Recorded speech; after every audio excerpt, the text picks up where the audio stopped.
Oleh karena itu kita berdoa supaya Tuhan membantu ketua pengadilan negeri Jakarta Selatan untuk menunjuk majelis dengan cara membuat penetapan supaya nanti hakimnya misalnya 3, 5 atau 7 adalah hakim-hakim yang betul-betul wakil Tuhan. Jangan seperti hakim yang kemarin menerima doa atau dorongan amplop yang tertangkap di Mahkamah Agung. Oleh karena itu kita berdoa, saya mengajak seluruh masyarakat dalam dan luar negeri untuk berdoa kepada Tuhan kita supaya nanti majelis hakim yang memeriksa, mengadili dan memutus perkara ini, perkara korban almarhum Brigadir Nofriansah Joshua Huta Barat, betul-betul hakim Tuhan yang menyatakan putusannya itu demi keadilan berdasarkan ketuhanan yang Maha Esa. Kemudian kemungkinan nanti para terdakwa atau tersangka terdakwa maupun penasihat hukumnya akan mengajukan keberatan atau eksepsi dalam bahasa perdata. Kemudian setelah itu maka jaksa akan menanggapi keberatan itu, kemudian akan ada putusan sela atau putusan antara. Setelah itu masuklah ke pemeriksaan saksi-saksi. Tentu saya sebagai pelapor akan lebih dulu dimintai keterangan, kemudian ayah dan ibunda daripada almarhum apakah betul memberi kuasa kepada saya dalam menangani perkara ini. Setelah itu masuklah kepada Pera, kepada tantenya almarhum, kepada saksi-saksi lain, saya siapkan 11 orang. Kemudian nanti para terdakwa ini akan diperiksa secara splitsing atau secara split, yaitu supaya terdakwa yang satu menjadi saksi terhadap terdakwa yang lain dan terdakwa yang lain menjadi saksi terhadap terdakwa yang satu.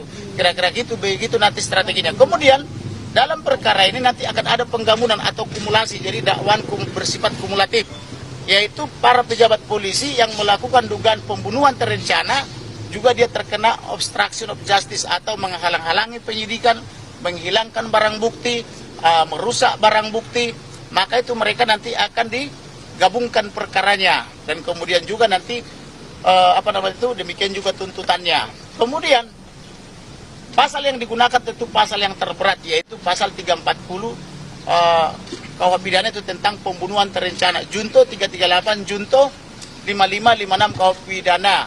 Kemudian kenapa pasal 340? Karena itu pasal terberat, yaitu sesuai dengan fakta-fakta hukum bahwa memang mereka telah melakukan pembunuhan terencana. Pembunuhan terencana itu buktinya apa? Bahwa begitu mereka nyampe dari Magelang, nyampenya di rumah pribadi Saguling. Tetapi tidak dibunuh di situ karena mereka tidak mau beban itu ditanggung oleh rumah Saguling. Lalu diajak dulu oleh Bu Putri almarhum ke Duren 3, rumah dinas. Lalu di Duren 3 itulah yang bersangkutan terduga atau tersangka Perdi Sambo telah menyarungkan tangannya, sudah memakai sarung supaya tangannya itu tidak ada jejak mesiu. Kemudian diduga juga sudah pasang peredam supaya tembakan-tembakan itu tidak terdengar oleh tetangga. Kemudian sudah dirancang juga bahwa pasca ditembak atau pasca disiksa dan atau ditembak almarhum ini, dia mengambil senjata almarhum untuk menembak sebanyak 7 kali tembok-tembok yang ada di sana supaya terkesan terjadi tembak menembak yang katanya tembak menembak tapi meleset. Tapi saya tidak percaya dari awal karena saya punya analisa yang tajam dan banyak teman saya intelijen baik di tentara maupun di kepolisian maupun di BIN. Maka semua saya preteli skenario mereka itu. Bahkan siapa yang merancang skenario itu yaitu staf ahli Kapolri, saya kasih tahu. Tentang siapa ketua komisi di DPR yang melobi istana juga saya beritahu. Tentang mereka merusak barang bukti atau melucuti barang bukti, yaitu menggunakan seorang AKP dari Subdit 4 Pidum Polri juga saya kasih tahu. Karena dia tidak mengerti melucuti, lalu dia memanggil temannya saksi Apung yang melucuti atas suruhan penyidik juga saya kasih tahu. Maka kemarin itu berbicaralah perwira Bariskin Polri. Kami sebenarnya menyidik perkara ini sangat mudah, Bang. Bagaimana sangat mudah? Semua pidato abang atau ocehan abang atau keterangan abang yang ada di semua media itu aja kami kumpulkan sudah terang, dan ketika kami verifikasi benar semua katanya, walaupun ada orang yang melaporkan saya menyebar hoax ke Bariskin Polri, tetapi penyidik senior yang sudah menjelang pensiun dari Pidum Polri, dia memuji saya dan mengatakan semua yang saya katakan di media yang dicatat dan dipublikasi oleh rekan-rekan media semuanya benar katanya, dibenarkan. Jadi mereka mengungkap perkara ini dari situ. Jadi oleh karena itu saya sangat berterima kasih dan sangat bangga kepada media yang terus mempublikasi berita tentang pembunuhan terencana ini Tujuannya apa? Supaya Indonesia terbebas dari praktik-praktik mafia. Karena sekarang ini mafia-mafia itu telah mencengkeram pejabat-pejabat kita antar lembaga negara. Maka supaya Indonesia ini tidak selamanya berada di tangan mafia, mari rebut kepolisian dari tangan mafia. Setuju? Ya, itu kira-kira. Nah, di sini hadir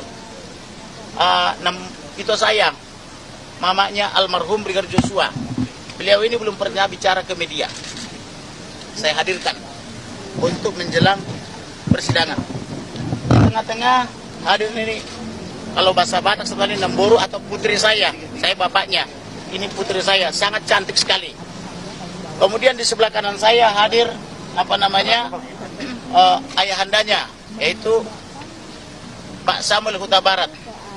Gara-gara beliau nih kemarin kelelahan katanya mengikuti perkara ini, mengikuti beritanya.